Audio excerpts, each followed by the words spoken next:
शुरू से ही हम लोग क्या नापते हैं? मास। मास चेंज करना है तो सिंपल सा एक उपाय है, एगो किडनी कम कर दीजिए, आधा किलो अपने कम हो जाएगा। फेफड़ा कम कर दीजिए, 2 किलो अपने कम हो जाएगा। मुड़िया काट दीजिए, 1.5 किलो अपने कम हो जाएगा। 1.5 किलो कम होगा, 3 किलो रहेगा। ये सब समझ जाएगा, भेजवे 1.5 किलो का है, जिसके अंदर भेजा है वही 1.5 किलो का। ये सब तो इसका ना वजन तो होगा ही कुछ ना कुछ।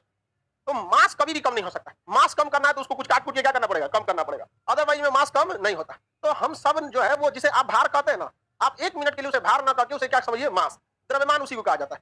द्रव्य के परिमाप को क्या कहा जाता है? द्रव्यमान। ये बताओ, हम चंद्रमा पे जाएंगे तो भी मेरा द्रव्यमान उतना ही नहीं रहेगा, क्योंकि द्रव्यमान अपने अवयवों से मिलकर बना होता है। जैसे किडनी, दिल, गुर्दा, हार्ट, ब्लड, आंख, नाक, कान सब मिला के कितना केजी है? 80 केजी। ये हो गया आपका क्या चीज? मास। किसी चीज के मास को कम करने के लिए उसे काट पीट के क्या करना पड़ता है? छोटा करना पड़ता है। और अगर बिना काट पीट किए छोड़ दिए तो क्या मास कभी कम होगा? हम चंद्रमा पे जाएंगे तो भी हमारा दिल, किडनी, गुर्दा सब इतना नहीं रहेगा, लेकिन अगर हम हाथे कट गया तो क्या कम हो जाएगा? मास। मास समझ में आ गया कि नहीं आ गया? मास में कुछ दम है नहीं। अब बल पढ़ा चुके हैं आपको, बल याद कीजिए। बल पढ़ाए कि नहीं पढ़ाए? बल यानी फोर्स पढ़ा दिए हैं। बल फोर्स बराबर द्रव्यमान गुणे त्वरण। द्रव्यमान गुणे त्वरण। बताओ बाबू, अभी हम आपको बताएं, क्या द्रव्यमान चेंज हो सकता है? लेकिन त्वरण के बदलने से भार बल बदल सकता है? बदल सकता है कि नहीं बदल सकता? बताइए, ये त्वरण ऊपर नीचे पे लगता है या आगे पीछे पे? जब आप घसक रहे हैं आगे पीछे तब। लेकिन अगर कोई चीज ऊपर नीचे हो रही है तो त्वरण क्या लगेगा? जी। तो ऊपर नीचे होने की स्थिति में त्वरण क्या लगता है? जी। क्या लगता है? जी। अब यह बल कौन लगा रहा है? पृथ्वी। अब यह बल कौन लगा रहा है? पृथ्वी। पृथ्वी। अब यही ना बल लगा रहा है पृथ्वी। अगर गाड़ी चलेगी तो सीधे ऐसे चलेगी, ऐसे चलेगी, उसके जगह त्वरण क्षैतिज त्वरण होता है, और ऊपर नीचे होगा तो। अब बताओ, ये बल कौन लगा रहा है? पृथ्वी। कौन लगा रहा है? पृथ्वी। कौन लगा रहा है? पृथ्वी लगा रहा है बल। तो F बराबर m। अब पृथ्वी का त्वरण g, F बराबर mg। पृथ्वी द्वारा लगाया गया बल mg। पृथ्वी द्वारा लगाया गया बल, पृथ्वी द्वारा लगाए गए बल को ही हम भार कहते हैं। पृथ्वी द्वारा लगाए गए बल को ही क्या कहते हैं? भार कहते हैं। क्या कहेंगे? भार कहेंगे। भार क्या चीज है? वह बल जिसे कौन खींच रही है? पृथ्वी। जो बल किसे खींच रही है? पृथ्वी किसी वस्तु को खींच रही होती है, उसी बल को क्या कहते हैं? भार। तो बताओ बाबू, भार कोई अलग चीज है, बल्कि पृथ्वी द्वारा खिंचाव बल को ही हम क्या कहते हैं? भार। तो भार को हम किससे दिखाते हैं? W से। तो W बराबर mg। W बराबर m। अच्छा, F बराबर mg लिखे तो गलत था? हाँ, नहीं है, वही सेम था। किसी को कोई दिक्कत है? आगे बढ़ जाए। क्या किसी वस्तु का द्रव्यमान चेंज होगा? भार चेंज हो सकता है कि नहीं? भार एक्चुअल में होता क्या? बल। क्या है? बल। कौन सा बल? पृथ्वी के खींचने वाला बल। पृथ्वी का खींचने वाला बल। अब बताइए, यह बल जो है पृथ्वी जो खींच रही है, यह द्रव्यमान पर डिपेंड करेगा? नहीं करेगा। क्यों नहीं करेगा? क्योंकि द्रव्यमान तो चेंज होता ही नहीं है। द्रव्यमान चेंज होता है? नहीं होता है। चेंज होने में इसे काफी समय लगता है। जैसे आप लोग अभी 60-70 किलो के, जब लड़का पैदा होता है तो 4-5 किलो का रहता है, लेकिन धीरे धीरे द्रव्यमान चेंज हो रहा है कि नहीं हो रहा है? उसमें एक लंबा समय लगता है। तो ऐसे किसी वस्तु का द्रव्यमान चेंज नहीं, निर्जीव है तो चेंज होगा नहीं, सजीव है तो क्या होगा? चेंज होगा। जैसे जैसे वो बढ़ेगा वैसे वैसे। समझ में आ रहा है कि नहीं आ रहा है? किसी को दिक्कत? द्रव्यमान क्या है कि कोई भी चीज कितने चीजों से मिलकर बनी है, उन सब का संयुक्त रूप से द्रव्यमान करके आपस में क्या कर दिया जाता है? जोड़ दिया जाता है। तो क्या निकल जाता है? द्रव्यमान। लेकिन उस द्रव्यमान पर पृथ्वी कितना बल लगाई, इसका गणना कर लेते हैं तो क्या कहलाता है? भार। क्या कहलाएगा? भार। अब बताओ बाबू, बल सदिश राशि थी या नहीं थी? बल सदिश है कि नहीं? तुम बताओ गदा, सदिश है कि नहीं? हाँ, कैसे पता? हाँ, परिमाण और दिशा दोनों है। तो ये बता बाबू, भार सदिश होगा कि नहीं होगा? होगा। तो भैया भार और बल में अंतर किस बात का है? किसी चीज का अंतर है?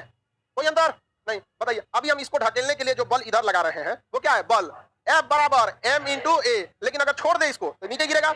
m इंटू जी। m इंटू जी। अभी हम बल लगा रहे थे इधर, पृथ्वी लगाई इधर, इधर लगाए हम तो कहलाया बल, अब पृथ्वी नीचे लगा दी तो कहलाया भार। ये बताओ, हमारा बल और आपके बल में अंतर होगा कि नहीं होगा? होगा। तो आप बताओ, पृथ्वी के बल और चंद्रमा के बल दोनों में अंतर होगा कि नहीं होगा? होगा। तो बताइए, पृथ्वी के बल को ही क्या कहते हैं? भार। तो पृथ्वी पर भार कुछ और चंद्रमा पर भार कुछ और। ये टोटल डिपेंड करता है कि घींचा कितना तेज। समझ में नहीं आ गया? तो ढुकले नहीं जाता है पड़ोसी, अरे ढुक जाते हैं रे, इतना भी दिक्कत नहीं है। गठिया उठिया में नहीं झुक पाता आदमी, तो पहले ही से हम प्रैक्टिस करके रखते हैं। गठिया होगा तो कैसे होगा आदमी? कैसे? यहाँ नहीं समझ आएगा।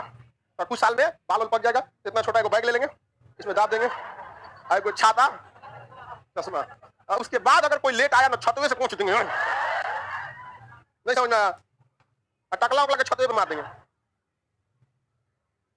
किसी को कोई दिक्कत है तो बोलिए। जिसे हम भार भार कह रहे थे, असल में तो वो बल निकला। नहीं समझा? क्या दुनिया में भार कुछ है? नहीं है, झूठ बात है। भार है ही नहीं है। स्वतंत्र गिर रही वस्तु को पृथ्वी जिस बल से खींच रही होती है, उसी को क्या कहते हैं? भार। ये अलग अलग ग्रहों पे बदल सकता है, इवन कि अपने ही पृथ्वी पे बदल सकता है, क्योंकि पृथ्वी पर हर जगह जी का मान सेम नहीं रहता। ऊंचाई पर जाएंगे तो जी का मान घटेगा, गहराई में खोद के जाएंगे तो जी का मान घटेगा, ध्रुवों पे जाएंगे तो बढ़ेगा, विषुवत रेखा पर घटेगा। तो बताओ बाबू, भार क्या हर जगह एक जैसा रहेगा? लेकिन द्रव्यमान रहेगा। द्रव्यमान किस चीज को नाप रहा है? हमारे सारे अंगों को मिलाकर टोटल कितना केजी द्रव्यमान हुआ है, समझ में आ गया कि नहीं? दुनिया के हर चीज पर पृथ्वी अपना खिंचाव लगा रहा है कि नहीं लगा रहा? हाँ, लगा रहा है, कंफर्म है आप लोग? दुनिया की हर चीज पर लगा रहा है कि नहीं लगा रहा? कोई दिक्कत है? क्या बता, नीचे जो बैठा है सब सबको दिख रहा है? नहीं दिख रहा है तो साइड साइड में वहां रहो जहां से दिखता है। गधा पूरे मेरे क्लास के आने से पहले गधों 24 कैरेट के गधा देख इधर बैल सब हमारे आने से पहले सेट हो जाएगा वहां वहां बैठ के जहां से दिख रहा है। अदरवाइज में तुम 4-5 को नहीं दिख रहा है, बाकी सबको दिख रहा है ना, छोड़ दो 4-5 को। एक जनरल दिमाग से सोचिए, सबको दिख रहा है, 4-5 को नहीं दिख रहा है, वो बकलों अपने वजह से नहीं दिख रहा। अब वो 4-5 को देखेगी सबको देख, तो सबको हम लोग नगण्य मान लेते हैं। फिजिक्स में कैसे जी का वैल्यू 9.8 के जगह क्या मान लेते हैं 10, तू क्या मान रही है? ए लड़की जब का अलग है फिजिक्स होता है। तो देखो बाबू, ये तराजू है, बड़ा सा तराजू कोटेदार वाला, इधर कुछ भार रखने वाला दे दिया, द्रव्यमान रखा जाता है भार। बाबू भार तो बॉल होता है, बॉल कैसे रख सकते हो किसी चीज में? द्रव्यमान क्या रख सकते हैं? द्रव्यमान रख सकते हैं, मास रख सकते हैं। इधर से किसी ने 5 केजी का बाट रख दिया, 5 केजी का क्या रखा? बाट। बाट समझते हैं? बाट खरा 5 केजी। और इधर अगर बराबर रखना है तो 5 केजी का कुछ और रखना पड़ेगा, आलू। 5 केजी का आलू रख दिया, 5 केजी क्या रख दिया? आलू। क्या हो गया? बराबर हो गया, बराबर हो गया। एक्चुअल में यह क्या था? मास। 5 केजी मास बराबर था किसके? 5 केजी आलू के मास का। खरीद के क्या ला रहे हैं? मास। अब बोल क्या रहे हैं? भार। बोल क्या रहे हैं? भार। समझा कि नहीं? अब बताओ, भार एक प्रकार का बल है, तो आप W बराबर M इंटू जी, M इंटू जी, इधर भी W बराबर M इंटू जी। बबुआ जी इधर भी लग रहा है, जी इधर भी लग रहा है, तो जी से जी काटना दे। यहाँ पे क्या जरूरत है? जब दोनों चीज में आपको जी लग ही रहा है तो एक तो एक्स्ट्रा कैलकुलेशन करने की क्या जरूरत है? इसलिए अमूमन इंसान क्या खरीद के लाता है? मास। क्या खरीद के लाता है? मास। अब बोलता क्या है? भार। क्योंकि जिस बाट से तौला है उस पर भी भार बल लग रहा है, और जिस आलू को तौल रहा है उस पर भी बल लग रहा है, तो या तो दोनों को गिनिए या तो दोनों को साइड कर दीजिए। बताइए इस बाट का मास कितना केजी, लेकिन इस बाट का भार कितना? 5 गुणे जी का मान 10, कितना न्यूटन? 50 न्यूटन। भार दुनिया में कुछ नहीं होता, वो क्या है? बल है। पृथ्वी के खिंचाव बल को क्या कहते हैं? भार। इसका बताइए कितना न्यूटन? W M कितना केजी? 5 केजी। जी का मान 10। तो आप बताओ बच्चों, बाबू 50 न्यूटन कहना ठीक है या 5 केजी? देखिए दोनों ठीक है, डिपेंड करता है कि आदत किसका लगा हुआ है। केजी का आदत किसका लगा है? केजी। केजी का आदत लगा हुआ है, जो आदत लग जाता है वही ठीक लगता है। समझ में आ गया कि नहीं आ गया? कोई देखिए, कोई अपनी चाची को आंटी कहेगा या बुआ को आंटी कहता है, कोई बुआ कहता है, कोई फुआ कहता है, कोई फूफा फूफी कहता है।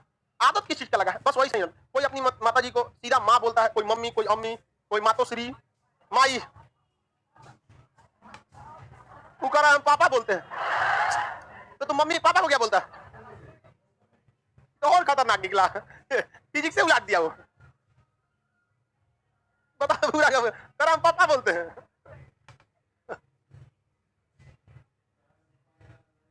किसी को कोई दिक्कत है? आप बताइए, आप अपने मास में जब आप जी से गुणा कर देते क्या निकल जाए? भार। भार क्या होता है? बल। भार क्या होता है? बल। भार क्या होता है? बल। तो जिसे आप भार कहते हैं वो भार है या बल है? किसके द्वारा खींचा गया बल? तो बताइए भार का फॉर्मूला W बराबर mg। हम जो भार खरीद के लाते हैं कि द्रव्यमान खरीद के लाते हैं? भार क्यों नहीं वो खरीदते हैं? रीजन क्या है? बतिया बराबर पड़ेगा। अगर आपको द्रव्यमान पता है तो उसमें 10 का गुणा कर लीजिए, तो बाट के साइड में भी 10 का गुणा करिए तो वो भार निकलेगा। आलू के साइड भी 10 का गुणा कीजिए तो क्या निकलेगा? भार। उसके अच्छा खड़े खड़े नहीं कर दीजिए। कोई 5 किलो आलू है या 50 न्यूटन का बल है। 5 किलो का आलू, अब देखिए दोनों में अंतर क्या? 5 किलो का आलू अगर आपके खोपड़िया पे गिरेगा ना तो कितना न्यूटन का बल लगाएगा? कितना न्यूटन का? 50 न्यूटन का बल लगाएगा। यही दोनों में क्या होता है? डिफरेंस। अब आप बताइए, सब लोगों को अपना अपना द्रव्यमान पता है? पता है? नहीं पता अप्रॉक्स में तो पता ही होगा। अब आप सब लोग को जब द्रव्यमान पता है तो क्या आपका द्रव्यमान कभी चेंज होगा? सब लोग अपना अपना भार बता सकते हैं। मेरा द्रव्यमान 80 केजी, भार बताइए 800 न्यूटन। 800 न्यूटन। समझ गया कि नहीं गया? यानी अगर हम किसी के ऊपर गिर गए कितना न्यूटन का बल लगाएंगे? 800 न्यूटन का बल लगाएंगे उसके ऊपर। कितना सिंपल है, समझ गया? तो जब भी कोई चीज खरीद के लाइए तो अंदाजा लगा लीजिए कि गिरेगा तो कितना न्यूटन का बल लगाएगा, क्योंकि जब गिरेगा तो द्रव्यमान नहीं लगाएगा, बल लगाएगा। क्या लगाएगा? बल लगा। और बल को ही लोग क्या कहते हैं? भार। बल को क्या कहते हैं? भार। तो जिसे आप भार समझ रहे थे वो एक्चुअल में मास निकला, नहीं निकला। 4 किलो आलू खरीद के लाइए तो बताइए अगर 4 किलो का आलू अगर किसी के खोपड़िया पे पट के तो कितना न्यूटन का? कितने न्यूटन का? इसमें से बताइए सबसे भारी लड़का कौन है? 80 किलो के ऊपर कौन है? हाँ, कितना भार है? तुम्हारा द्रव्यमान कितना है? 90 से ऊपर कितना? हाथ उठाओ। 90 से। ए बकलोल कहीं का सिंगल किडनी वाला हाथ उठा रहा। बकलोल कहीं का तू 40 किलो का हो जाए बहुत है। जिस हिसाब से तुम दुबराया है कुछ दिन में आर पार हो जाएगा, पारदर्शी। तो अपना अपना द्रव्यमान निकाल सकते हैं कि नहीं निकाल सकते? लड़की लोग भी निकाल सकती है। ये तो एकदम खाना पीना भी कम खाती है, मतलब गर्ल्स में ज्यादा द्रव्यमान नहीं होता क्योंकि उनके मांस में, महिलाओं के मांस में फैट की मात्रा ज्यादा होती है। फैट ज्यादा होता है, तो फैट काफी हल्का होता है, इसलिए महिलाएं जो होती हैं वो मतलब ज्यादा भारी नहीं। जैसे हमारा जो आकार है, इस आकार की कोई महिला रहेगी ना, तो हम 80 है ना, वो 55 में खत्म हो जाएगी। समझ में आएगा? उसमें अमूमन लड़की जो होती है ना 40 से 60 के बीच में सब होगी, इसमें कुछ कुछ को होगी बहुत हैवी, जो एकदम बहुत बड़ी साइज की होगी एकदम। समझ में कि नहीं? आगे बढ़ जाए, सब लोग अपने अपने भार निकाल सकते हैं कि नहीं निकाल सकते? निकाल सकते हैं। तो भार एक्चुअल में होता क्या है? बल। हम किसी के ऊपर गिरेंगे ऐसे तो कितना न्यूटन का बल? तो बाबू 800 न्यूटन का अगर बल हम उस पे लगाएं तो न्यूटन के तीसरा नियम के हिसाब से क्रिया प्रतिक्रिया 800 से जो हमको भी लगेगा। समझा क्या कि नहीं? और अगर हल्का आदमी रहेगा, मान के चलिए 10 किलो का, तो गिरने पर कितना बल लगा? 10। तो ओकरो कितना चोट लगेगा? 10 न्यूटन का। इसलिए 10 किलो का लड़का है तो गिरेगा तो कितना न्यूटन? 100। तो उस लड़का को भी 100 न्यूटन का। इसलिए छोटा बच्चा चौकी पे से गिर जाता है तो ज्यादा चोट नहीं लगता है। तो बड़का आदमी चौकी पे से गिर जाए तो बहुत दिक्कत हो जाएगा, क्योंकि न्यूटन का तीसरा नियम भी तो है। नहीं समझ में आया? आप लोग समझ में आ रहा है? आप लोगों को सब सोचता है कौन सी बोल रहे हैं, सच न्यूटन न्यूटन बोल रहे हैं। समझ में आया कि नहीं गया? हम 530 न्यूटन का बल लगाएंगे। बताओ द्रव्यमान इसका कितना होगा? 53 की लड़की लग रही है। लड़का सबका वेट 60 से ऊपर रखो लोग। देखो खाने पीने में ना कमी नहीं होना, सॉलिड खाइए, फैलने वाला नहीं खाइए। एक आध तो देखिएगा ऐसा ऐसा लड़का रहेगा 80, जैसे हम ज्यादा फैले नहीं है, बस है पेट वोट हल्का निकल गया है, हल्का। बट 80 अगर हम ज्यादा जंक फूड खाते ना, junk food, chowmein, burger, momo, pasta, ये सब तो सोचो हमको देखते अजीब लगता है। ये सब कुछ नहीं, शुद्ध एकदम खाना रहना चाहिए। रात का चावल भूज दो, सुबह 1 नंबर, और रात में रोटी बच गया तल के चाय से खा जाओ, खत्म है। सॉलिड खाना ये नहीं कि ब्रेड उसमें डाल, सोचो बाहर निकाला, आधा निकला, दो में गिर गया। देखो शहर में जो चाय दिया जाता है वो तो ठीक रहता है, अंगूरी डाल के निकालेंगे तो गिरल का ब्रेड में निकले, गांव वाले में चाय पत्ती निकलता है। ये गिर ले रहा हूं। गांव का आदमी अपने को ओवर कॉन्फिडेंस समझता है। महिला जो गांव की होती है चाय छन्नी का क्या जरूरत है? ऐसे हो जाए तो एक दो ना जाएगा, जब हाल है यार तो छान ना दे, तनको नहीं जाएगा। डाल दे हम। आगे बढ़े, किसी को दिक्कत? बताइए, जितना ज्यादा भारी आदमी रहेगा उतने ज्यादा उसका भार, उतना ज्यादा न्यूटन रहेगा। अब कोई बहुत बहुत मोटी साइज की महिला हील वाला सैंडल पहन ले, तो पे 3-4 को फिजिक्स का नियम लगेगा। अब उसका सैंडल मान के चलो ई टाइप का हो जाए, और इसके ऊपर उसका द्रव्यमान 80 केजी। बताओ इस पर भार कितना न्यूटन का? 800 न्यूटन। इसके ऊपर कितना कितना वेट खड़ा है? 80 केजी मास खड़ा है, तो बल कितना लगेगा? और वो 800 न्यूटन बल बस इतने एरिया में है। और अगर इस पर किसी आदमी का कानी उंगली पकड़ा गया तो उस व्यक्ति का शरीर अलग रहेगा, खुरपी से खोद के जमीन से निकाला जाए तो मेरा उंगली है ये। बड़ी खतरनाक होता है। इस सबसे बच के रहियो, एकदम में प्रचार देगा तो काम में खत्म हो जाएगी। किसी को दिक्कत? बाकी सब अभी दिमाग लगा रही है सब, इस पे तो 80 केजी 800 कैसे हो गया? 800 न्यूटन कैसे हुआ? समझ में आ गया कि नहीं आ गया? हाँ बता रहे तो बात लो। बताओ भाऊ, भार जिसे आप कह रहे थे वो तो भार था ही नहीं, वो तो बल है। और लड़का को अगर बल पूछा जाए तो पूरा बल का चैप्टर खत्म कर दिया, तो 2 मिनट में नहीं निकाल देंगे आप लोग। बताइए द्रव्यमान बदल सकता है? नहीं। एक्सीडेंट के बाद बदल जाता है। एक्सीडेंट के बाद अगर आदमी छिटा गया तो द्रव्यमान क्या हो सकता है? बदल। लेकिन भार बदल सकता है कि नहीं? भार आराम से। भार किस पर डिपेंड करता है? भार की दिशा किधर होती है? नीचे।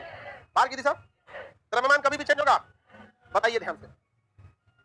40 केजी का व्यक्ति का भार 400 न्यूटन। 400 न्यूटन। दूसरा बताइए, 960 न्यूटन के भार वाला व्यक्ति का 9600। कितने लोग का 9600 आया? ये क्या चीज है? भार है कि द्रव्यमान है? द्रव्यमान कितना होगा? 96। समझ गए? कोई दिक्कत? बताइए, जी का मान हम बता दिए, कहां बढ़ेगा कहां घटेगा, उस हिसाब पे आप भार भी बता सकते हैं कहां बढ़ेगा कहां घटेगा। जहां जहां पर जी का मान बढ़ेगा वहां वहां पर भार का भी मान बढ़ेगा, और जहां जहां जी का मान घटेगा वहां वहां भार घटेगा। किसी को कोई दिक्कत है? देखिए, यानी भार जो है वो टोटली डिपेंड करता है किस चीज पर? जी पर। कितने पर? जी। अगर जी का मान आधा हो गया तो भार भी आधा। जी दुगुना। अगर ये 1/6 हो गया तो ये भी 1/6। जब हम चंद्रमा पर जाते हैं तो चंद्रमा का खिंचाव बल पृथ्वी की तुलना में 1/6 हो जाता है। कितना हो जाता है? 1/6। कितना हो जाता है? 1/6। किसी को दिक्कत? कितना हो जाएगा? तो पृथ्वी के तुलना में चंद्रमा पर जी का मान 1/6 निकाल सकते हैं। कितने लोग आंसर दे सकते हैं? चंद्रमा पर एक कितना जल्दी आप आंसर देते हैं, देखते हैं। एक व्यक्ति का चंद्रमा पर द्रव्यमान 600 केजी है। बताइए चंद्रमा पर कितना द्रव्यमान होगा? हाँ, कितने लोग का 10 आ गया? सबका गलत। द्रव्यमान चेंज नहीं होता है, द्रव्यमान चेंज नहीं होता है। कितना लोग का 10 आया था? गलत है। द्रव्यमान कभी भी चेंज नहीं होता, इसलिए जब भी दिमाग में द्रव्यमान आए चेंज नहीं होना, द्रव्यमान कभी भी चेंज नहीं हो सकता। किसी को दिक्कत? भार चेंज हो सकता है। बताइए, चंद्रमा पर जिस व्यक्ति का द्रव्यमान 60 केजी, उस व्यक्ति का पृथ्वी पर भी द्रव्यमान 60। तो जब भी चंद्रमा और पृथ्वी का क्वेश्चन सॉल्व कीजिए, पहले उस ससुरा को पृथ्वी पर लाइए। पहले कहां लाइए? पृथ्वी। अभी कहां पे है? चांद। तो द्रव्यमान वहां कितना केजी? तो पृथ्वी पर भी द्रव्यमान 60 केजी। पृथ्वी पर वेट 600 न्यूटन, पृथ्वी पर वेट। अब एक भेजिए चंद्रमा पर, तो कितना हो जाएगा? 600 बटा 1/6 कितना? 100 केजी। कितना केजी? 100 न्यूटन। कितना न्यूटन? 100 न्यूटन। बताइए, पृथ्वी पर जितना द्रव्यमान उतना ही द्रव्यमान कहां पर? चंद्रमा। एक बात ध्यान से समझो, आपसे जब भी क्वेश्चन पूछेगा, या तो आपको उलझाने के लिए दे देगा कि पृथ्वी पर द्रव्यमान इतना है, चंद्रमा पर द्रव्यमान कितना होगा। यूपीएससी के प्री एग्जाम में यही क्वेश्चन पूछा था। 60 केजी के एक व्यक्ति का द्रव्यमान 60 केजी के एक व्यक्ति का चंद्रमा पे द्रव्यमान क्या होगा यदि चंद्रमा पर जी का मान पृथ्वी की तुलना में 1/6 हो। जानबूझ के दिया था कि इसको पढ़, इसको पढ़ और डूब जो। जो जो उसको पढ़ा वो डूब गया। और जो पहले लाइन से निकल गया कि चंद्रमा पर द्रव्यमान 60 केजी, तो तू ससुरा मंगल ग्रह पे ले जाओ चाहे चंद्रमा पर ले जाओ, 60 का 60 है। इसका मतलब या तो आपको इस तरह से फुसलाएगा और नहीं तो क्वेश्चन पूछना रहेगा तो भार से पूछेगा। तो भार से क्वेश्चन पूछेगा तो इसलिए सबसे बेटर है कि पृथ्वी पर भार निकाल लीजिए। पृथ्वी पर भार क्या कर लीजिए? निकाल लीजिए। कहां भेज दीजिए? फिर कहां भेज दीजिए? क्वेश्चन निकाल सकते हैं। देखिए, चंद्रमा है, ये मून है। क्वेश्चन पूछते हैं, मून पर एक व्यक्ति है जिसका भार दिया हुआ है। मून पर एक व्यक्ति है जिसका क्या दिया हुआ है? भार दिया है। इसका भार कितना है भैया? तो इसका भार है 200 न्यूटन। आपको बताना है कि पृथ्वी पर इसका भार क्या होगा। हाँ, कितना होगा? तुम बताओ कितना आएगा? देखिए, जब भार इधर जाता है तो 1/6 हो जाता है, और जब चंद्रमा से पृथ्वी पे आएगा तो क्या गुना? 6। इधर 6 गुना कम, और अगर इधर दुआ है तो 6 गुना बढ़ जाएगा। तो बताइए यहाँ भार कितना होगा?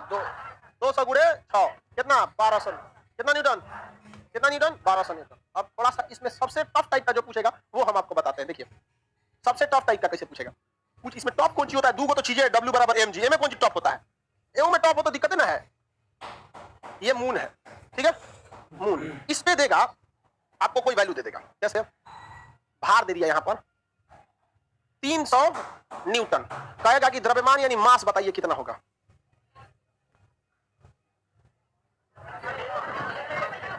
देखो बाबू, मास चाहे पृथ्वी पर निकालो चाहे चंद्रमा पर, निकलेगा बराबर।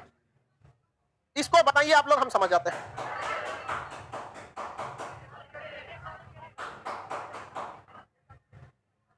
₹50 केजी कौन गधा ला रहा है? किसी भी लड़का को पृथ्वी पर चंद्रमा पर जी का वैल्यू थोड़ा याद रहता है। वो तो तुलना किया कि वहां 1/6 होता है। तुलना में किया 1/6 होता है कि याद है वहां कितना होता है? आपको याद है पृथ्वी का, और पृथ्वी का वहां कर लेते हैं 1/6। हम आपको अभी इशारा में समझाए थे कि कुछ भी सॉल्व करना है, अगर नहीं समझ में आ रहा है तो उसको लाइए ससुरा को पहले कहां पर? पृथ्वी पर। तो पहले इसको कहां ले आइए? पृथ्वी पर। अपने गोला पे लाइए। कहां आएगा ये? अपने गोला पर। अपना गोला अर्थ हो गया। भार दिया है, बताइए पृथ्वी पर भार कितना गुना? 6 गुना होगा। तो 6 गुना कितना का? 300 गुणे 6 कितना? 1800 न्यूटन। अब आ गया अपने गोला पे। अगर दिमाग काम नहीं करे तो किस गोला पर? अपने गोला पर। आगे देखिए, ये अर्थ पे आ गया। यहां पर भार का फॉर्मूला W = m × g। भार कितना निकला है? 1800। तो भार की जगह पे 1800। द्रव्यमान पता है? नहीं। जी का मान 10। इससे इसको काटेंगे। मास कितना? 180 कितना? केजी। जितना मास पृथ्वी पर उतने मास चंद्रमा पर, उतना ही मास चंद्रमा पर। देखिए, अगर खटाखट निकल जाए तो वही निकाल दीजिए। जैसे द्रव्यमान पूछे वही निकाल दीजिए। तुलना करके पूछे पृथ्वी पर भार 60 हुआ कितना? तो 60/6 10। लेकिन जब दिमाग नहीं काम करे तो कहां आइए? अपने गोला। किस गोला पर? अपने गोला पे। अस्थिर साफ हो जाएगा। नहीं समझ में आया? क्वेश्चन बना लेंगे लोग। क्वेश्चन देते हैं, बनाइए। इसमें दिया है कि नहीं क्वेश्चन? मास कभी भी चेंज नहीं हो जाता। क्वेश्चन फटाफट बना। 40 केजी के एक वस्तु का भार क्या होगा? अब सब डरा हुआ है, सोच रहा है चंद्रमा पे है कि अपने गोला पे? अपने गोला पे है 400 न्यूटन। एक वस्तु का पृथ्वी पर भार 1800 न्यूटन है। पृथ्वी पर कितना है? तो ये कह रहा है चंद्रमा पर। चंद्रमा पर बाबू, चंद्रमा पे भार जाएगा तो 6 से भाग लगे, और चंद्रमा से यहाँ लाएंगे तो 6 से गुणा। और जितना द्रव्यमान पृथ्वी पर उतने द्रव्यमान चंद्रमा। द्रव्यमान और घनत्व चेंज नहीं होता। द्रव्यमान और घनत्व चेंज नहीं होता है। घनत्व मतलब समझते हो? घनापन। घनत्व मतलब घनापन। जैसे आप मच्छरदानी देखिए तो मच्छरदानी कितना घना घना रहता है, और एक होता है बड़का बालू चालने वाला, उसका घनत्व अलग। एक मछली मारने वाला जाल, उसका घनत्व अलग। तो कितना घना है ये? क्या चंद्रमा पर जाकर मच्छरदानी फैल जाएगा? अरे जितना घना यहाँ था कि मच्छर ना घुस सके, उतने घना वहां रहेगा कि वहां भी मच्छर ना घुस सके। घनत्व का मतलब घनापन, अरे घनापन ही होता है उसको। हिंदी में यही फायदा है, खड़े समझ में आता है। घनत्व, घनापन। अंग्रेजी में दिमाग डेंसिटी। What is this? अब वो फॉर्मूला पे चल जाएगा। बताओ वहां 800 न्यूटन है तो यहाँ 1/6 हो जाएगा, कितना हो जाएगा? 300 न्यूटन। कितना न्यूटन? अब अगर यही कहते कि द्रव्यमान बताइए तो भार 180 दिया, 1800 दिया है। W बराबर कितना होता है? फॉर्मूला W बराबर m इंटू जी। और W का वैल्यू दिया है कितना? 1800। मास पता है, G का वैल्यू पता है, तो 0 से 0 कटा। यहाँ पे द्रव्यमान 180 kg, तो चंद्रमा पे भी 100। द्रव्यमान में तो कुछ निकालना ही नहीं है। समझ में आ गया कि नहीं आया? निकालिए। किस दुनिया में तुम? इसमें देख रहा था तुम? तो तुम 1 महीना पहले अपना दरिया भूरा रंग का रंग दिया था। उसी तरह निकलता है इसका। ओह, हमको लगा कि ऐसे कर दिया, तुम्हारा दाढ़ी भूरा निकलता है। Oh my God. एक लड़का हमारे साथ पढ़ता था, उसको कोई सुझा दिया कि ब्लीच करने से आदमी गोरा हो जाता है, और उसको बड़ा शौक था ब्लीच करने का। वो बेचारा ऐसे पूरे चेहरा पे ब्लीच लगा दिया, उसका दाढ़ी मोछ भूरा हो गया। दाढ़ी मोछ से तो उतना प्रॉब्लम नहीं कि 15 से 20 दिन में दोबारा आ जाएगा, भाई भौंवा भी बेचारा का भूरा हो गया। समझा ही ना? बहुत अजीब सी यार लग रहा था। सब चमड़े कलर का हो गया था, तो पता ही नहीं चलता था कि इसका बनावट कैसा है। ध्यान से देखना पड़ता था। अरे एकदम लग रहा था बिलायती चूहा है। ये सब चीज लड़का सब में थोड़े शोभा देता है। ब्लीच ब्लीच देखो, लड़कियां सुंदर ठीक है, लड़का खूंखार ही ठीक लगता है। तुम लोग पढ़ाई पर ध्यान दो, समझ आएगी ना? सबसे बड़ी सुंदरता पढ़ाई। आगे देखते हैं हम लोग। द्रव्यमान निकालेंगे। कह रहा है कि पृथ्वी 90 kg द्रव्यमान वाले एक वस्तु का